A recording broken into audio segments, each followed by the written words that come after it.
Good morning, students. Today we are going to do a poem by Robert Frost, Fire and Ice. It's a very short poem, just a couple of lines, but the poem has a very deep and profound meaning. First of all, let's read the poem. Some say the world will end in fire, some say in ice. From what I have tasted of desire, I hold with those who favor fire.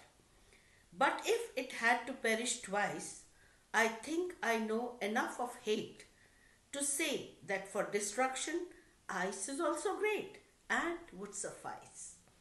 Now here, the poet is visualizing how the world is going to end. Now there are two theories. The scientists give us two theories how the world is going to end. There is a school of thought that says that the temperatures on the earth are going to rise, ultimately causing the global warming, the ice caps are going to melt, the seawater is going to rise, and the continents are going to drown and the world will come to an end. But then there is another school of thought which says that the ice age is going to come. We have had several ice ages before also. So another ice age is going to come. The whole world is going to freeze and it will be a frozen world which will not sustain any life. So these are the scientific hypothetical theories.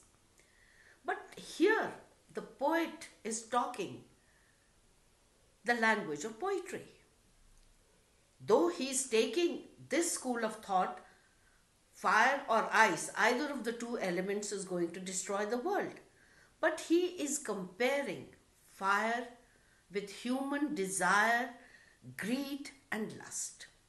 He says that he favors those people who say that this world is going to end through fire because he has tasted enough of desire.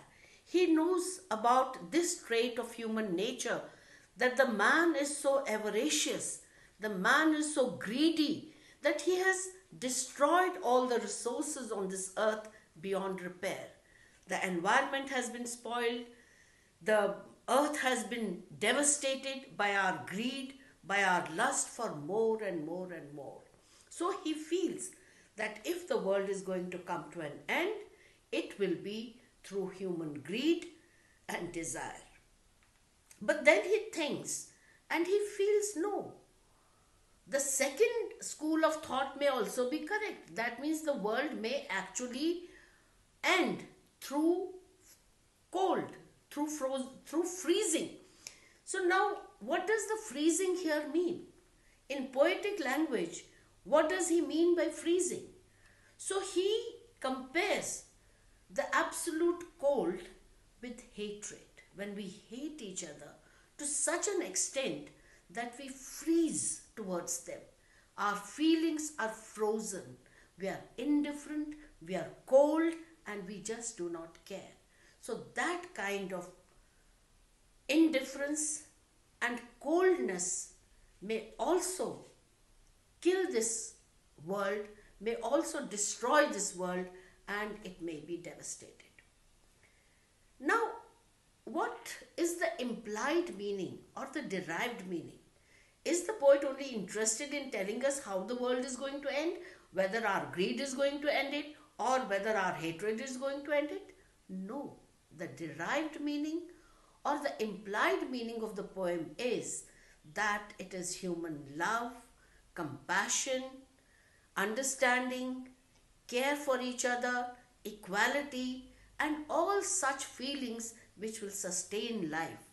If we do not sustain these feelings and if we give in to the negative traits of desire and greed and hatred and coldness, then definitely the world is going to end. Now just have a look here. I have given here the brief central idea of the poem. You can read it.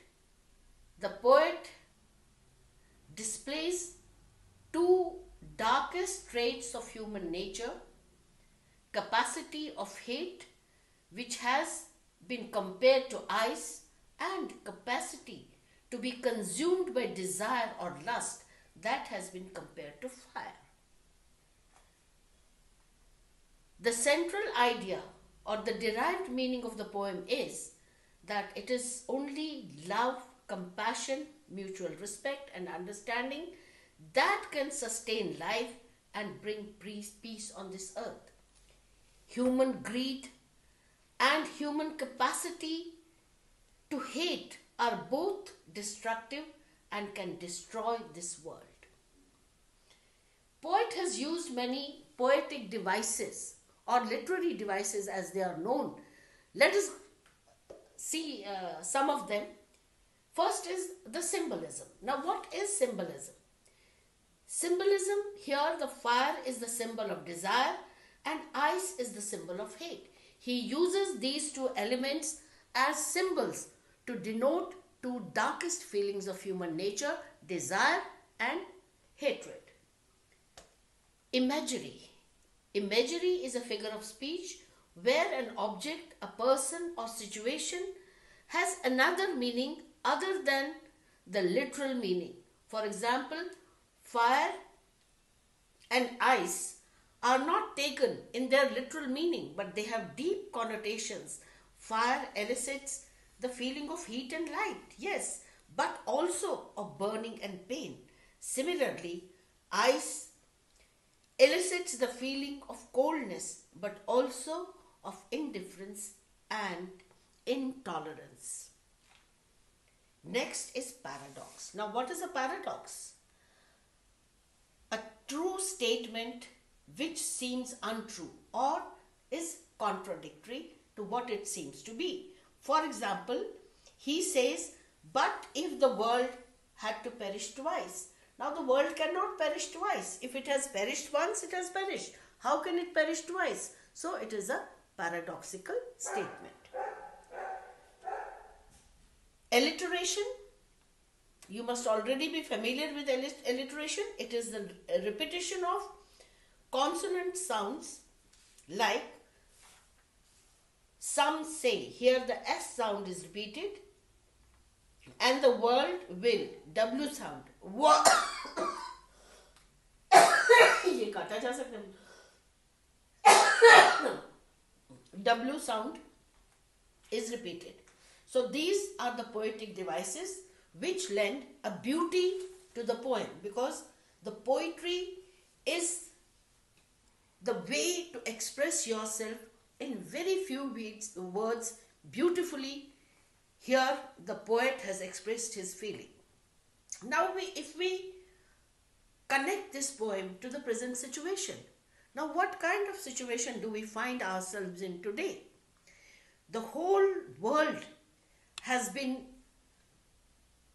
it is being destroyed, or it is being devastated at present by a pestilence, a virus by the name of corona or COVID-19. Now, what has brought this virus upon us? What has brought this pestilence upon us? Is this our greed for more and more, and this is the way the nature wants to punish us? Or is it some malicious thought somewhere that has created this pestilence to kill the other human beings? We do not know. It's a matter of debate. So you can think about it. You can think about it how human greed or human hatred may have caused today's tragedy or today's malicious this atmosphere that we are seeing around us. And at the same time, you will find in these times of difficulty the human nature of care and love and respect for each other, because it is that is still sustaining. We have people who are taking care, we have people who are going out of their way to help each other. We have people who are risking their own lives, who are risking the lives of their own families to take care of others. So both the sides of human nature can be seen in today's situation, as has been elicited in this poem by Robert Frost. So I leave you with that thought. Good day.